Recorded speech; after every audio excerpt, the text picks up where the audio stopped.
Si e shikon SPAK-un? Unë do të ta përmbys komplet skemën dhe do ndryshoj komplet ligjërimin që është bërë deri tani për SPAK-un. Do thonë, në gjithë këto vite prej 2014 deri sot, unë po ta nis me disa pyetje shumë thjeshta. Kur është krijuar SPAK-u, është krijuar si një strukturë speciale e drejtësisë për të hetuar zyrtarët e lartë korruptuar apo jo. Bëhet fjalë për kryeministra, president, ministra, kryetar parlamenti, kryetar bashkish dhe grupet kriminale. Jemi dakord? Po, ky është objektivi. Juridikisht avokati mund më ndihmojë më mirë, por besoj që SPAK-u e ka të gjithë lirinë absolute të ndërmarr nisma për të hetuar këdo edhe pa patur indicie apo jo. Edhe kryeministri. Këdo pra. Jemi dakord? Po. Në qoftë se SPAK-u do të kishte qenë realisht një strukturë që do zbatonte natyrën që është e përshkruar në themelimin e tij dhe në kushtetut, për ndryshimet kushtetuese, po edhe në ligjet e posaçme. A nuk do kishte qenë më e thjeshtë që SPAK-u të thoshte sa kryeministra ka patur Shqipëria nga 1990 deri në 2025? Nuk ka patur më shumë se 10-11 kryeministra apo jo. Jemi dakord? Sa president nuk ka patur më shumë se 7-8 president. Sa kryetar parlamentesh nuk ka patur më shumë se 7-8 kryetar parlamentesh apo jo. Po. Pra, po rrjedhoj ata 30 prokurorë që ka SPAK-u, një për kokë po thua. po, do kishin mundësi nga 2019 që ka hyrë SPAK-u në detyrë e deri në 2025 të kishin marrë 30 dosje dhe këto 30 dosje të kishin bërë kështu qilizëm. Dhe po të zbërthente dhe po të donte dhe po të kishte patur vullnet SPAK-u të zbërthente këta 30 njerëz, tini të sigurt që i gjithë realiteti politik, institucional, Po do ishte pa precedent, se s'ka ndodhur në asnjë vend botës. Ka ndodhur në Guatemala. Janë arrestuar brenda një dite 300-400 zyrtarë. Ka ndodhur. Okej, po është shumë larg Guatemala. Po pra po, çon si ka. Ne po flasim për rajonin edhe në Kroaci që e marrim si shembull një godit, nuk u goditën në një sekondë, jo. 40. Edhe një herë.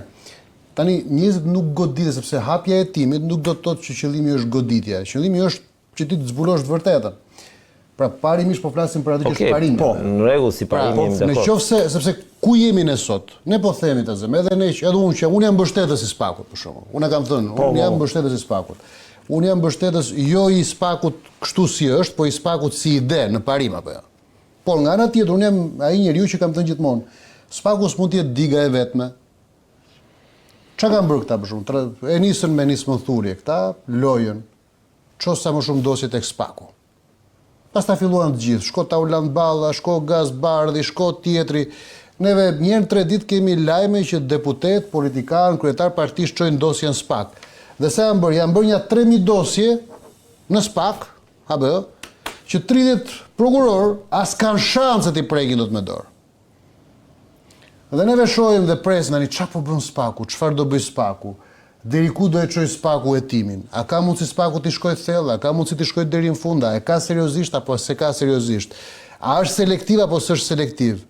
Po sigurisht që SPAK-u në qoftë se pas ka nevojë që të nisë çështje me denoncime nga politikan, nga kryetar partish, qofshin këto parlamentare apo jo parlamentare, nga deputet, nga qytetar, nga shoqëri civile, po atë SPAK-u kot që ekziston.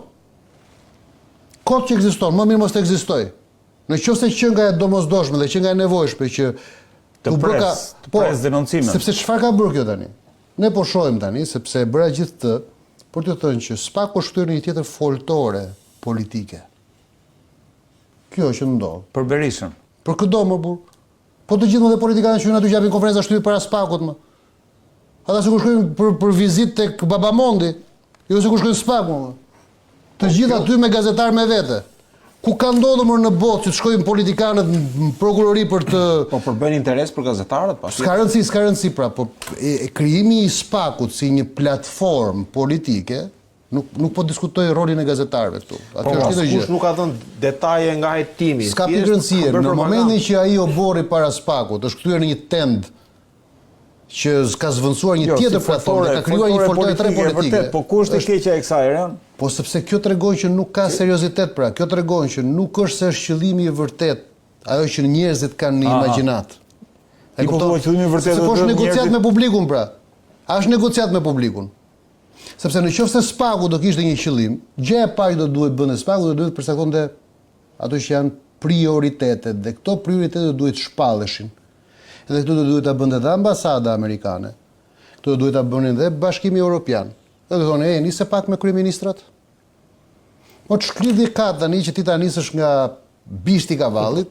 Kjo që po thua Arjan nënkupton veting politikanëve. Patjetër, patjetër. Po ata vetë nuk kanë pranuar le të themi reformën drejtësi me vetingun e prokurorëve dhe gjyqtarëve, po jo vetingun e vetvetes. E qartë pra, jam dakord për këtë. Pra, do të thotë pra që nuk është se ne jemi realisht në një proces. Se po t'ishte veting do niste nga kjo që thoni ju, nga Maja. Siç nisi me gjyqësorin që u godit kryetari i gjykatës kushtetuese, gjykatës lartë, pra Majat e gjyqësorit. Që t'i jap një lloj si thosh konkluzioni kësaj.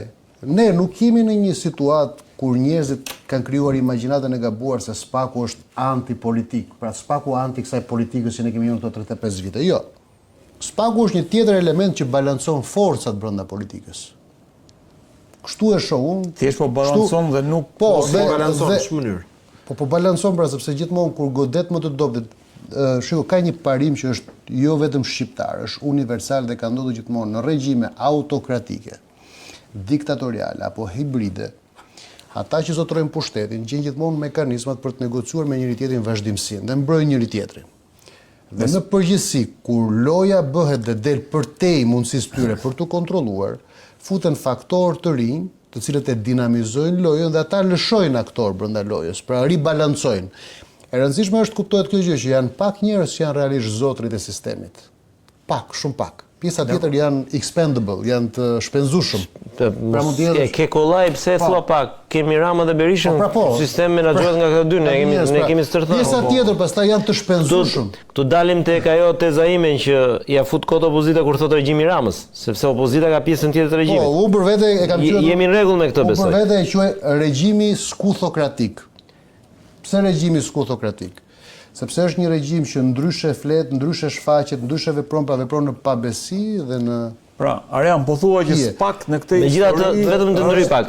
Arjan, të lutem, se unë e shoh edhe normale këtë që po bën, pavarësisht se mund të jetë cinike, po dominimin e politikës nga Rama dhe Berisha unë e shoh normale në funksion të asaj që edhe politika do bëj betejën e vet. Dhe betejë e politikës është krijimi një biopoli përballë të tjerëve.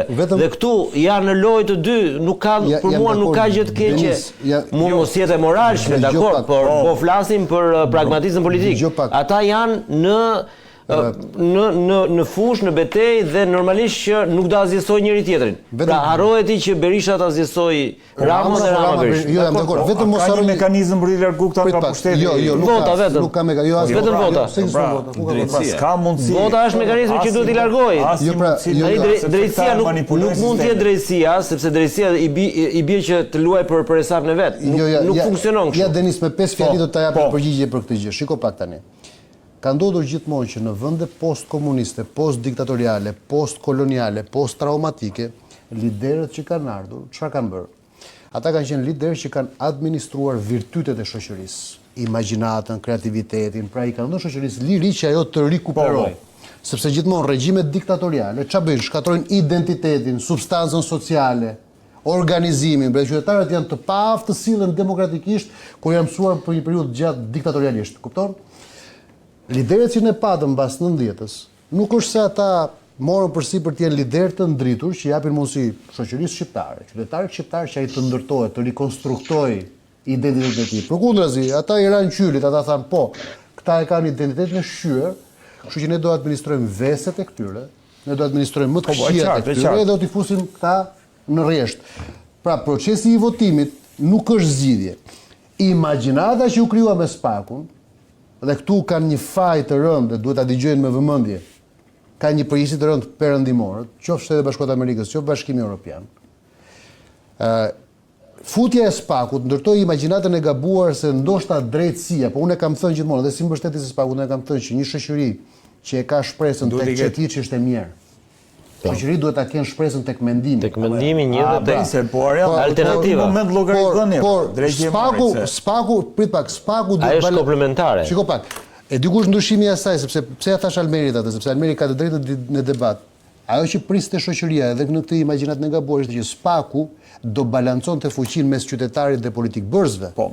Jo fushit mes zotërve të politikës, pra. Do të largonte ata që do të largohen dot me votë, ata që kanë kap sistemin. Do krijonte një lloj balance, qytetarit kishte fuqi të zgjidhta, që të ishte të shprehtë, përfaqësoj, kjo ishte. Dhe më fal, edhe fjalë e fundit, dhe kjo që ne shohim tani në SPAK, i vërtetë një kod bisedës. Si nart drejtësinë nuk e bën SPAK-u, e bën gjykata. Reforma drejtësi. Ideja është drejtësia. Të jap një shembull nga ajo që sapo the Galdini. Në rast se gjykata do ecin me metrin ose me hapin që ecin në gjykimin e zotit Fredi Beleri, atëherë edhe gjyqet apo ato procese gjyqësore që kanë nisur ose janë për të nisur për politikanë të rëndësishëm, do vazhdojmë të ideologjik. Po dakord jam pra, ato po them. Sot nuk do rrinim sot e 3 vjet duke menduar akoma a do shkojnë proces gjyqësor, pa gjyq duhet kishte marrë formë të prerë në apel. Pra, po do gjykata të ecin, që sigurojnë domethënë që mund të kishte marrë një vendim dhe ai vendimi mund të ishte edhe plotësues. Pra, jo thjesht vendim me gjob, jo thjesht vendim me burr, por edhe vendim domethënë që për të dalë nga scena politike apo mos u marrë politik për 10 vite të ardhshme. Vendim siç ja dhan për shembull zoti Ervin Saliani. Kështu ti në këtë lloj mënyre, atëherë këta njerëz të cilët ti thua që nuk i nxjerr dot përjashta me vot, po i nxjerr nëpërmjet drejtësisë, me të drejtë, me të drejtë. Pavarësisht se shumë njerëz i thonë ne nuk mund të vendosim drejti duke përdorur gjykatat, vetëm drejtësi vetëm me gjykatë vendoset, nuk vendoset me institucion akuze. Po këtu nuk ka funksionuar. Gjeta më fjalën e fundit. Albert, do më falësh vetëm një minutë, të lutem. Je i ftuar. Shiko pak.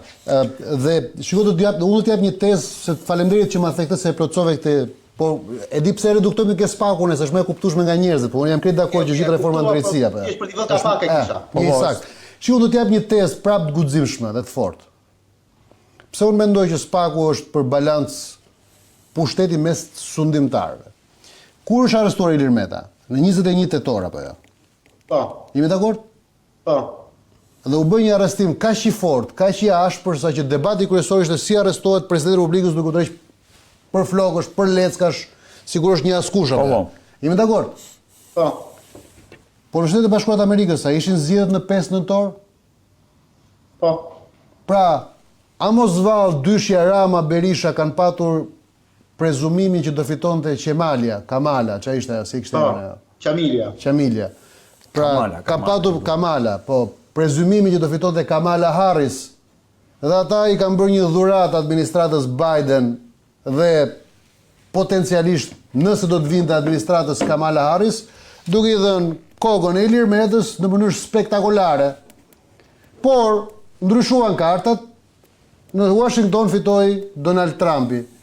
Dhe kjo çfarë bëri?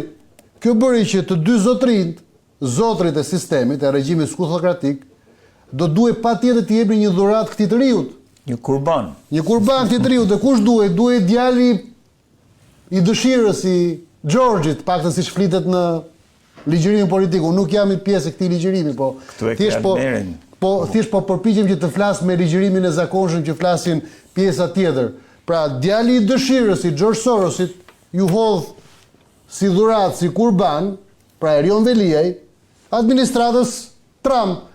Dhe në këtë moment, çfarë ka bërë? Unë këtu në këtë studio kam thënë që është e pamundur që një investim kaq i madh politik sa Veliaj të sakrifikohet. Unë nuk e kam besuar, ti ke besuar Leonard, unë s'e kam besuar që ai do arrestohej. Por ndryshimet në Washington e bën të mundur dhe atë që unë nuk e besoj atë mundur. Dhe kjo më bën të mendoj tash për këtë skenarin ekstrem. A mos është Rama duke negociuar me administratën Trump që duke djegur Veliajin, ai është i gatshëm të vazhdoj, por mos lër trashëgimi nën kontrollin e Sorosit në PS? Ky është ekskluziviteti jot Galdini, nuk futem dot këtu te kjo narrativ. Jo, është analizë, tezë është. Do u bë pra, dhe Rama me Berishën janë në këtë lojë pra. Janë duke negociuar me Trumpin. Kaq. Avokat, një pyetje kështu, se unë kam qejf që ti çoj pak tezat analitikisht, jo spekulativisht, por analitikisht në pyetje. Unë ngre teza. A mos ishte për shkakun ta them në përputhje me atë që thash përpara, lufta dhe sulmi që nisi Rama ndaj SPAK-ut ditën dhe të nesërmen dhe disa ditë mbas arrestimit Veliajit, një kurth i hapur ndaj Veliajit, duke i krijuar prezumimin dhe imagjinatin e gabuar përsëris se ai do ishte i mbrojtur, e përrjedhoja ai duhet hynte në sulm për të mbrojtur vetveten normalisht. E kësaj të lindë gjurmë që të gjitha këto vendimet e gjykatës, të gjitha këto përgjime dhe Spakut ta fundosnin përfundimisht dhe ta bënin të pashpëtueshëm. Ata këtë përgjigjen unë? Ta këtë përgjigjen? Po. Minimalisht do të thotë që Erion Veliaj është një njeri pa aftë, jo kryetar, njeri. Sepse njeriu kur shkon, tani sigurisht jo të gjithë jemi juristë, kemi le të themi njohuri juridike që ta njohim gjithçka, por një njeri kur shkon përpara organit të akuzës, e ruan sa do pak veten them unë. Erion Veliaj që nga dita e parë, që nga ditë shkurti, edhe deri në 10 mars, një muaj rresht, ju duk vetja sigurisht e vazhdonte të ishte akoma kryetar bashkie vëlla. Fliste çdo ditë. Strategjia e tij e mbrojtjes e futin kurth. Dhe kishte hapur një sulm të hapur kundër Spakut, pa e ditur që Spaku ishte ai që vetëm mblidhte, ai thoshte, "Shqyr që ti Erion tu rrit Tinati, tu shtof Tinati." Jo pa qëllimun e kam thënë Arjan gjatë gjithë kësaj kohe aty, edhe Denisi dhe Almeri që unë po të kisha qenë avokati i zotit Veliaj, do t'ja kisha ndaluar me ligj të folurën atij njeriu. Po dikush i ka dhënë garanci që do jetë i mbrojtur, prandaj po them që është kurth. Patjetër që unë jam dakord me ty që kjo tregon se ai është naiv. Është budallik i tij. Patjetër më. Ore, më fal, se s'dua të marr kohën këtu të emisionit, por unë kam kohë që po e them. Shiko, këto 8 vitet e fundit, sidomos këto 8 vitet e fundit, kanë qenë një xhevair për shqiptarët që të kuptojnë se çfarë janë figurat politike që kanë patur në krye. Po, këtu jemi dakord. Çfarë është Lulzim Basha pa PD-n? Çfarë ishte Jozefina Topalli pa PD-n? Çfarë ishte Aslet Patrozi pa PD-n? Pra çfarë janë të gjithë ta figurat të mëdha, të gjithë to legjenda. Kur janë në partinë e madhe, këta shkëlqejnë, këta rrezatojnë, duken super të mençur, super strategjik. Nuk i rënë sistemi, si edhe ty. Prit pak, një sekond, dakord. Po jo, po ata unë nuk e kam shansin. Por ata e kanë shansin, sepse ata e kanë gjithë hapësirën. Kjo është çështje që ata janë mësuar që kanë çdo gjë dhuratë nga partia. E kanë para fabrikat nga partia, e kanë para fabrikat nga industria e partisë dhe qak partisë. PR, strateg, mendim, këshillim, apo jo. Pra është kostumi sumizore që u bën partia që ata të prodhohen si imazhe. Avokat, nuk do rrim këtu. Ora ne do bëj një pyetje se tua ka duket, se do pyet ty dhe Denisit dhe Redi, do t'ju bëj pyetje gazetar. Ora ai komisioni treshe me portat vogla vazhdon ai? Komisioni Xhafa. Ka mbaruar. Ka mbaruar, nuk vazhdon as kështu në as në distancë. Ai mbaroi afati tani. Distancë ka nevojë se i mbaron afati tani në fund të Okej, jo thjesht kop pyetje. Po jo, thjesht po. Ai e bëri detyrën, e kreu detyrën. Okej, e pra, edhe jo, lajmi është ky që nuk kryo grupu WhatsApp-i pastaj. Jo, lajmi për mua është ky që komisioni Xhafa ju pre mandati. Nuk do ketë më komision Xhafa pas. Po, dhe Xhafa është listë hapur. Sepse duhet të shkojë një herë Xhafa në parlament që të ketë komision Xhafa, se po vajti Xhafa në parlament s'ka as komision Xhafa. Besoj kjo ishte intrigë për Leonardin.